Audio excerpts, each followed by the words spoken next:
Hey guys, I'm Zane Sherrer. Whether you're a new believer in Christ or you've been following Jesus for decades, I think we could agree that one of the most difficult lessons for us to learn is how to be content. In a world that is increasingly speeding up and getting louder, discontentment seems to find new ground to entangle itself in our lives. It's this growing itch from our flesh that insists we need more. And it's also a temptation towards finding life outside of God. There's a story in the Bible about what happens with some of the Israelites after God frees them out of enslavement in Egypt.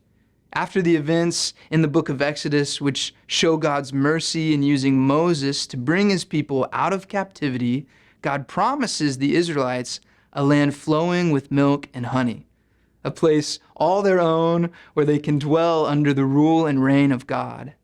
But some people start to take some issues after they begin wandering through the wilderness, seemingly aimless. Though God continues to grant his guidance by the pillars of flame and smoke, and also his sustenance by providing manna from heaven, some of the individuals just can't seem to trust what's happening. You could say they become discontent. Numbers 11, 4-6 says, "Now the rabble that was among them had a strong craving. And the people of Israel also wept again and said, 'Oh, that we had meat to eat.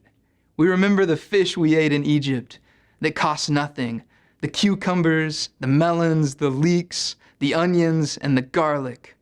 But now our strength is dried up, and there is nothing at all but this manna to look at.'"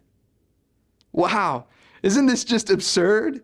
The Israelites were slaves in Egypt, but here they are reminiscing about their time as if it were some exotic vacation. They are fond of it. They have this craving for something more than what God is providing for them in the form of food. And of course, it's so easy to see this and think, well, how could they have that perspective?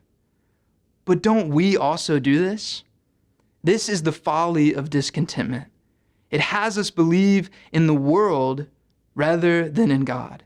It places our trust in things which used to enslave us rather than finding joy in the freedom we have through Christ.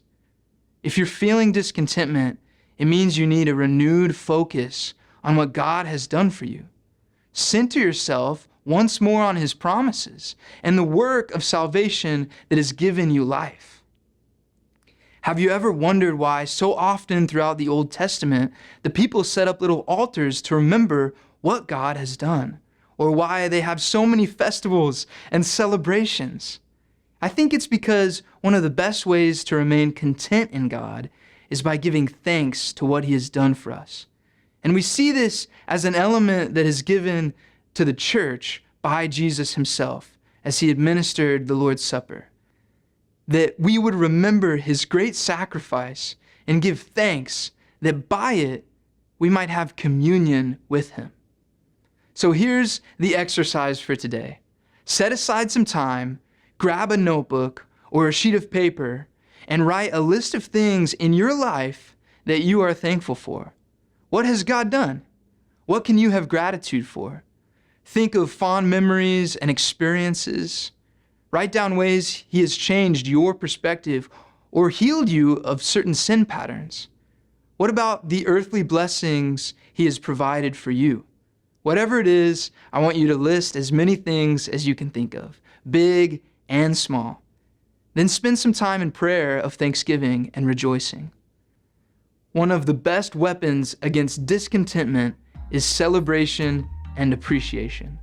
So fix your gaze on Christ and celebrate the gift of life. Now go, win today.